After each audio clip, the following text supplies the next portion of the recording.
O mundo inteiro continua comemorando os 50 anos do lançamento de James Bond.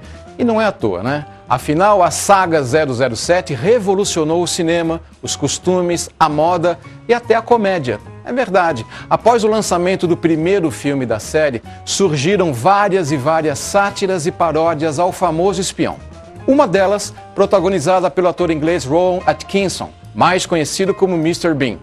O James Bond de Mr. Bean se chama Johnny English. Conheça aqui com a gente um pouquinho mais desse divertido personagem.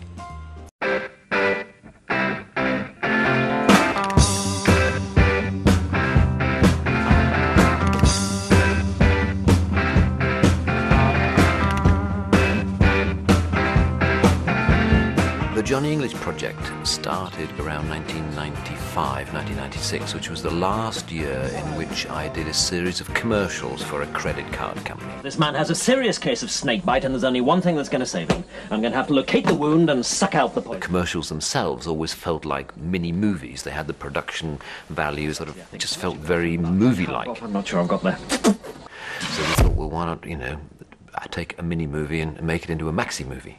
Everything in order, English? I think you'll find it's rather more than just in order, sir. You're now entering the most secure location in the whole of England.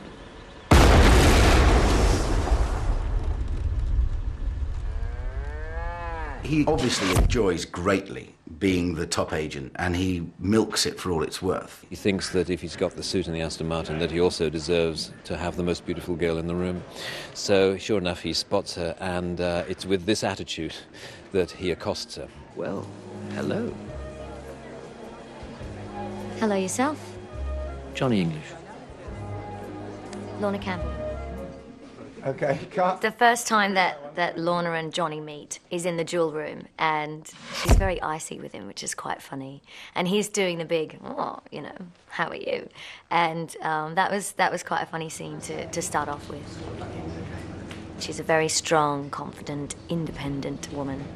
So, are you here in some professional capacity? I worked on the restoration of the jewels. Intriguing. Boff has all the gadgets. He's gadget man. Wow! Look at this, sir. Got all the bells and whistles, isn't it? Never mind about the gadgets, Boff. Johnny English just detests gadgets and is rather a more sort of old-fashioned spy. I remember every agent would carry a pen that looked just like this. Completely innocent to the untrained eye, but click it twice. There is a lovely dynamic between the slightly sort of tense but overconfident Johnny English and that sort of languid evil that John Malkovich brings to the villain. Savage that John Malkovich plays is a very rich, jumped-up Frenchman who's made all his money from building prisons throughout the world. He tries to establish a claim to the throne by an extremely tenuous relation to Bonnie Prince Charles. I mean, there are two ways of playing villains. One is to growl and look nasty and shout at everyone, and the other way is to be incredibly charming. And only occasionally showing the steel and the madness, which is an essential part of any spy movie villain. The wonderful thing about working with John Malkovich is his freedom. He can improvise. He can contact emotion, at the drop of a hat, from really rage to really kind of very subtle stuff. He's just, he's a virtuoso, So then the question becomes, what is the one commodity the world never seems to run out of? Criminals, gentlemen, law breakers. I hope that people want to watch the spectacle and enjoy the comedy that springs out of it.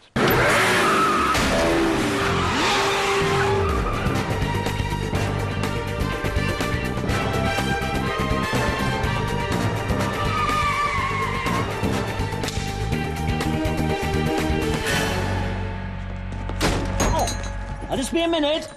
As aventuras do personagem Johnny English já foram contadas no cinema em 2 longas-metragens, um em 2003 e o outro mais recentemente em 2011. Os 2 filmes estão disponíveis nas locadoras de vídeo.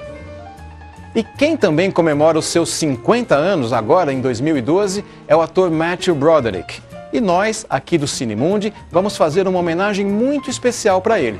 Nós vamos conferir como estão hoje os atores e o diretor daquele que é provavelmente o filme mais conhecido do Mathew Broderick, o clássico da comédia Curtindo a Vida, Adoidado. Vamos ver.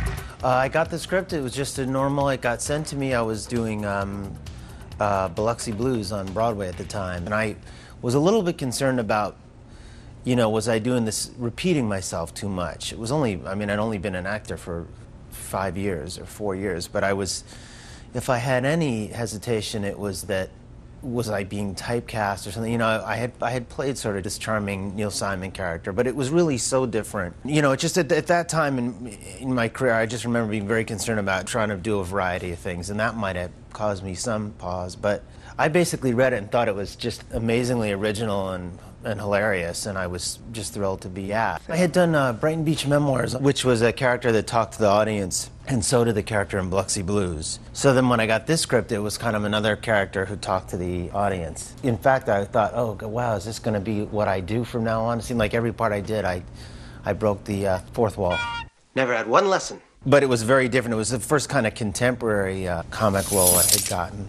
Ferris is doing what I think everybody at some point wants to do, which is just say, how could I be expected to go to school on a day like this? This is a beautiful day. I have things to do, and I'm going to take it easy. How could I possibly be expected to handle school on a day like this? I had a very good time working with him.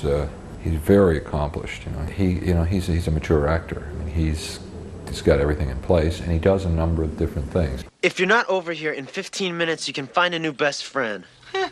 You've been saying that since the 5th grade. I was actually in New York in Biloxi Blues with Mathew. So I knew that he was being offered this picture, and then he took it, and then I was called in to audition. And at first, the casting people didn't want to see me because I was in my late 20s. And then my agent said, "Well, you know, he plays right next to Mathew every night on stage, and they play the same age." And I went in, and they were like, "Right, he looks very, very young." And they liked me, so they called me in to read for John Hughes. Well, I'd known Alan for a long time. He was going to be in my original Breakfast Club cast when I was going to shoot the movie in Chicago a year before I actually shot it. I was going to do it as an independent film. You knew what you were doing when you woke up this morning, didn't you? Me? Sloane is the ground between Cameron and Ferris, because Ferris is, on the one hand, a man who can do no wrong. He can talk his way out of any situation, and Cameron is totally neurotic and can't deal with anything at all. And I think Sloane is more realistic, more true to life, I think. You know, I mean, nobody is like Ferris Bueller, and hopefully no one's really like Cameron, because it would be very sad. But I think Sloane is a very grounded person, and I think that's why Ferris loves her, because you always need some kind of foundation. I think Sloane is Ferris's foundation. Well, I was, you know, hadn't done much. You know, it was really at the beginning of my career, and I remember reading the script and kind of not getting it, and not really getting like all those monologues, and I kind of didn't really want to go in on it, and I kind of went in anyway, and I just, you know, and I walked in and I met John Hughes, and I just fell crazy in love for him. I just was like, oh my God, I just thought he was the greatest. Immediately, I had immediate connection with him, and all of a sudden I was like, well, let's see what there is here. Isn't Mrs. Hagel expecting you in consumer ed class? Probably.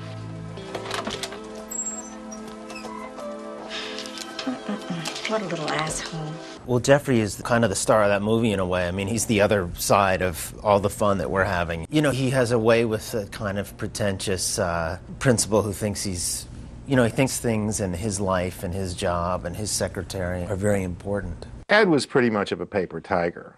He was not that formidable. You knew that Ferris was smarter than this guy and was not going to get,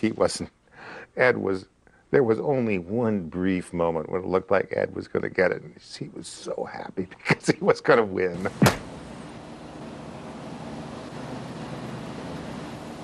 Looking for this? If you think that there's no possibility that he's going to be discovered, then it doesn't make his day as perfect as it was. And his parents were easy to get over. Ed was not as easy to get over, but Ed was also not very bright. So, and you know he wasn't going to win. He just wasn't going to win. When time came to choose a teacher for Ferris Bueller's Day Off, they had several teachers. They wanted me to just do one simple thing, call the roll off stage.